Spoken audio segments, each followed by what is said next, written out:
Very energetic good morning and जय हिंद to all the friends. मित्रांनो, यापूर्वीच्या व्हिडिओमध्ये आपण प्रिव्हेन्शन ऑफ करप्शन ॲक्ट 1988चे सेक्शन 7पर्यंत डिटेल्समध्ये गेलो. बऱ्याच जणांचे फीडबॅक आले. It was nice video because it was helpful for the law students and the civilian also because the English explanation was followed by Marathi translation. So the same format will go on today for this video. Again, namaskar. This is a Law Edu Mind Insight channel. I am Vilas, a lawyer. Welcomes you. So friend, starting from section 8. Section 8 of the act states offense relating to bribing a public servant.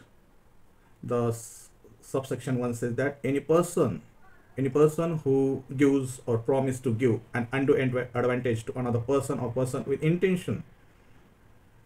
The clause 1, to induce a public servant to perform improperly a public duty, or to reward such a public servant for improper performance of public duty, shall be punishable with imprisonment for a term which may extend to 7 years, or with fine, or with both, provided that the provision of this section shall not apply where a person is compelled to give such undue advantage. Provided further that the person so compelled shall report the matter to the law enforcement authority or investigating agency within a period of 7 days from the date of giving such undue advantage. Provided also that the person so compelled shall report the matter to the law enforcement authority, that when the offense under this section has been committed by commercial organizations, such commercial organizations shall be punishable with fine. Or let me explain. Any person, suppose a person gives or promises to give undue advantages to another person or persons with intention to induce a public servant. The person is not a public servant, the public servant is absent, okay, but a person promises or gives a undue advantage to any other person with intention to induce a public servant to perform improperly a public duty, not proper public duty, manipulated public duty. Our subclause 2 also says that a person who gives or promises to give an undue advantage to another person or person with intention to reward such public servant for the improper performance of public duty, this person shall be punishable with imprisonment for a term which may extend to 7 years, or with fine, or with both, provided that the provisions of this section shall not apply where a person is compelled to give such undue advantage. Further that the person so compelled shall report the matter to the law enforcement authority or investigating agency within a period of 7 days from the date of giving the undue advantage. Provided also that when the offense under this section has been committed by commercial organizations, such commercial organizations shall be punishable with fine. Let me explain in Marathi. Section 8 या act असं सांगतं की हे state करतं की public सर्वंटला तुम्ही जर लाच देण्याच्या प्रयत्नात आहात तर कसं ऑफेन्स होऊ शकतो.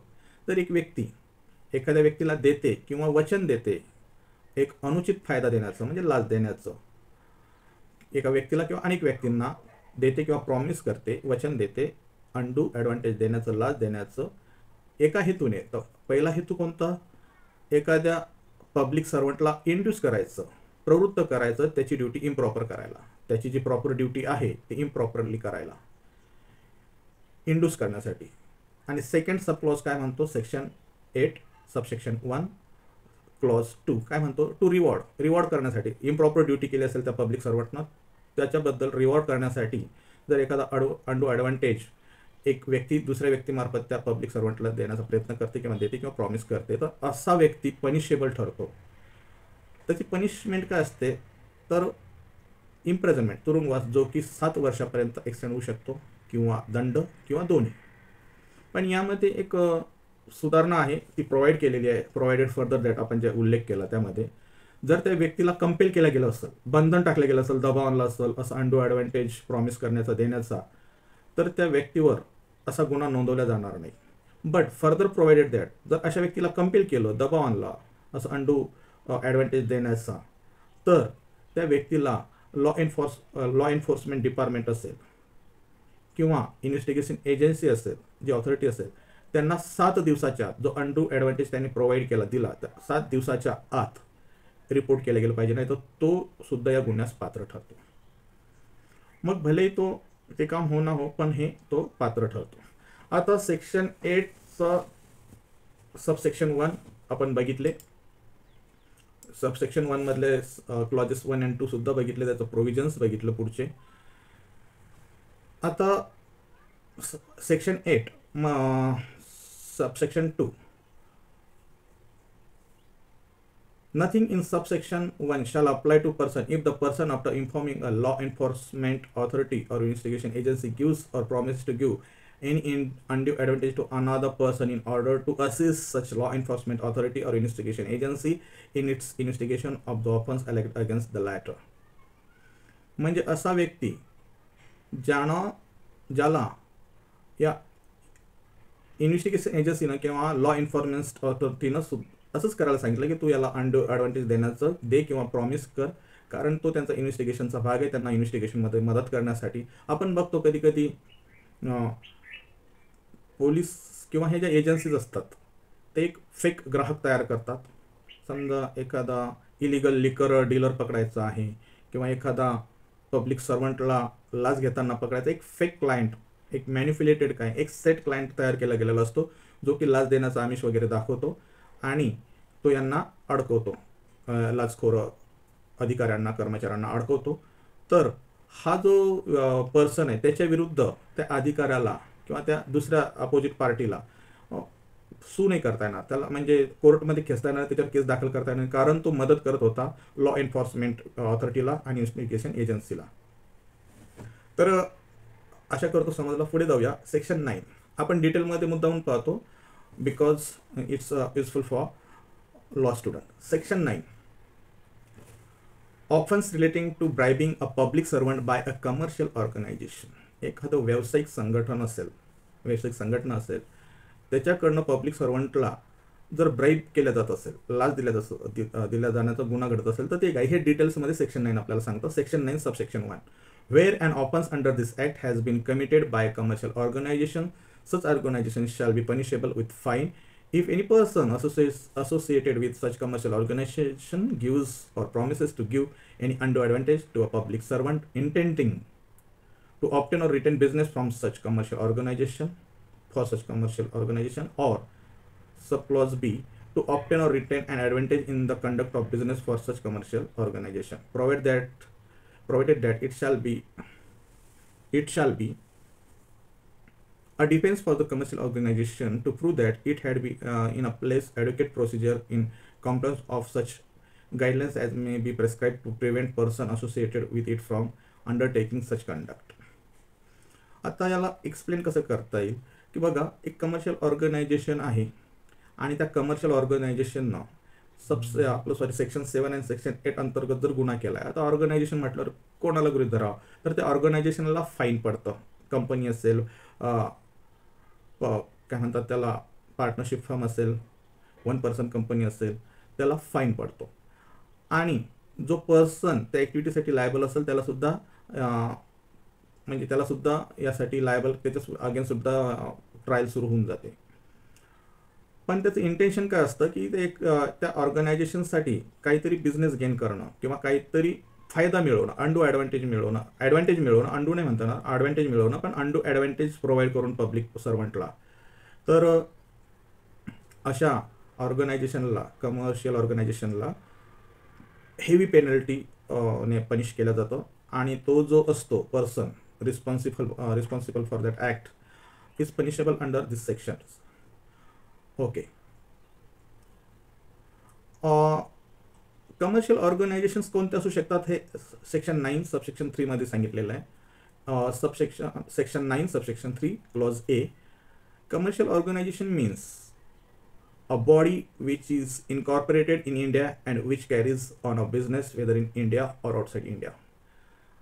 अशी बॉडी, असं ऑर्गनायझेशन की जे इंडियामध्ये फॉर्म झालंय, स्थापित झालंय, पण बिझनेस कॅरी करतं इंडियामध्ये आणि outside India. Second sub clause, any other body which is incorporated outside India and which carries on a business or part of business in any part of India. असं व्यावसायिक संघटन जे की इंडियाच्या बाहेर स्थापित झालेलं आहे, फॉर्म झालेलं आहे, पण ते बिझनेस करतं आउटसाइड इंडिया तर करतंच, पण इंडियाच्या एनी पार्टमध्ये ते बिझनेस करतं, त्याचा बिझनेसचा एक पार्ट करतं. याला सुद्धा कमर्शियल ऑर्गनायझेशनच्या डेफिनेशनमध्ये आणलं जातं.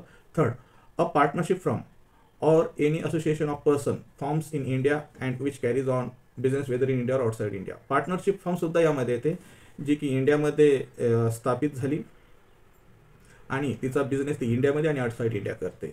याला सुद्धा कमर्शियल ऑर्गनायझेशनच्या डेफिनेशनमध्ये आणता येईल. म्हणजे याला सूट मिळणार नाही की आम्ही पार्टनरशिप फॉर्म आहे आम्हाला ह्या लॉ लागून असं नाही चालणार. Any other partnership or association of person which is from outside India and which carries on a business or part of business in any part of India.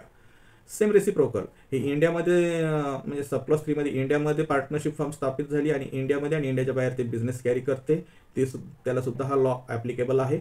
आणि जी फॉर्म पार्टनरशिप फॉर्म इंडियाच्या बाहेर स्थापित झाली, establish झाली, पण ती तिचा business किंवा पार्ट ऑफ बिझनेस इंडियामध्ये करते, रन करते, ती सुद्धा या ॲक्ट अंडर येते. आता बिझनेसची डेफिनेशन यामध्ये अशी दिलेली आहे की business includes a trade or profession or providing service. यामध्ये व्यापार येतो, देणं घेणं, प्रोफेशन एक व्यवसाय येतो सेल्फ एम्प्लॉयमेंट सारखा, और प्रोव्हाइडिंग सर्व्हिस किंवा सर्व्हिस प्रोव्हाइड करणं, सेवा प्रदान करणं, हे सुद्धा येतं. C, a person is said to be associated with commercial organization if such person performs services for on behalf of the commercial organization irrespective of any promise to give or giving of any undue advantage which constitute an offense under this section 1.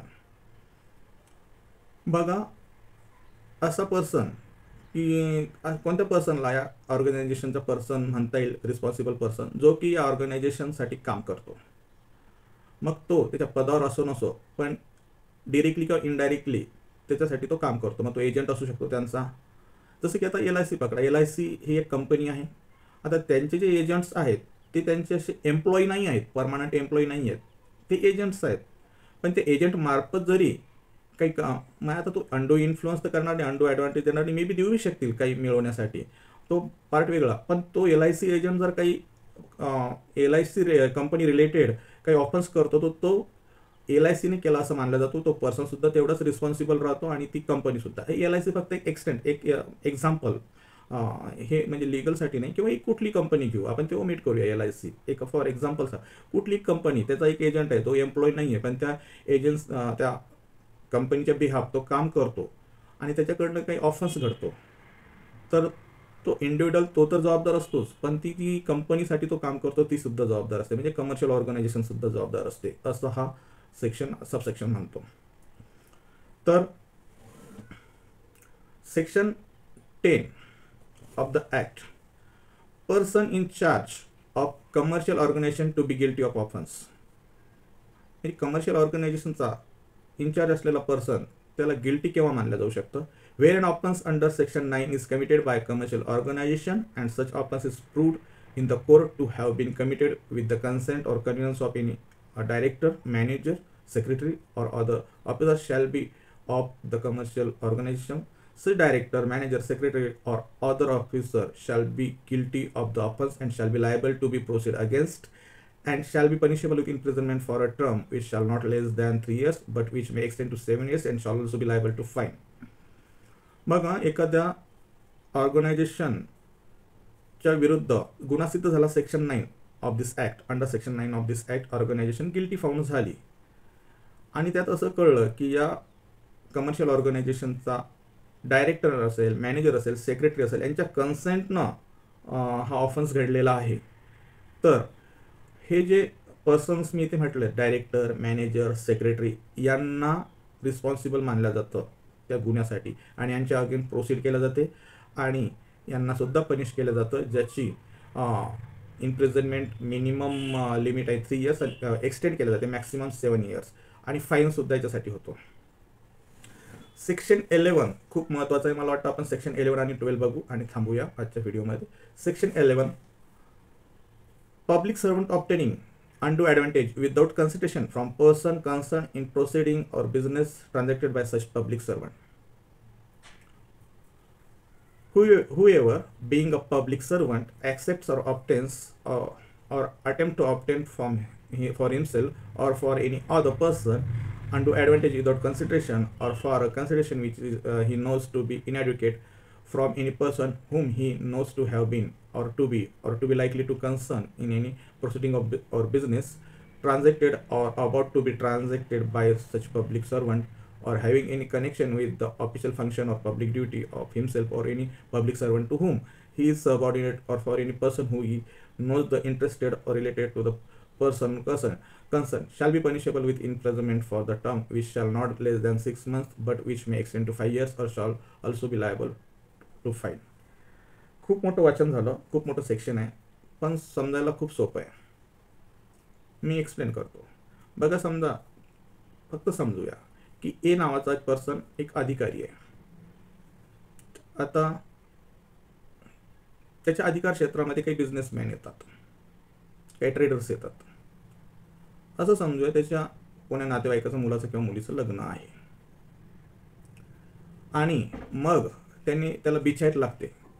तर ते बिछायचं जर तो बिछायतदार charges लागत असतील 2-3 लाख आणि यांना 5-6 हजारही लागत नसतील, पण दाखवण्यासाठी 5-6 हजार दाखवत असतील, म्हणजे तुम्हाला समजलं का? कन्सिडरेशन देत आहे बट खूप लोक, कारण याचा त्याच्यावर इन्फ्लुअन्स आहे, या अधिकाऱ्याचा इन्फ्लुअन्स आहे. किंवा बिछायतदार झाला, कुठला एखादा लिकर ट्रेडर झाला, तो यांना लिकरही प्रोव्हाइड करत आहे आणि काहीतरी मोठं गिफ्ट किंवा काहीतरी अशा गोष्टी भरपूर देत आहेत.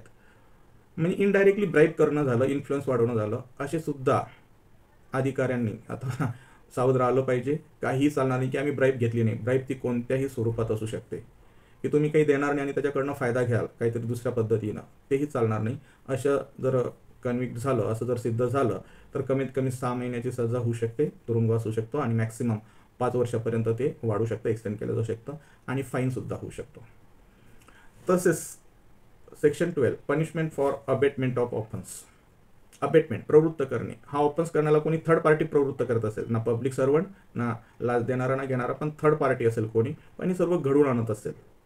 पहिले आपण इंग्लिश वर्जन वाचूया. Whoever abets any offence punishable under this act, whether or not the offense is committed in consequence of that abatement, shall be punishable with imprisonment for term which shall not be less than 3 years but which may extend to 7 years and shall also be liable to fine.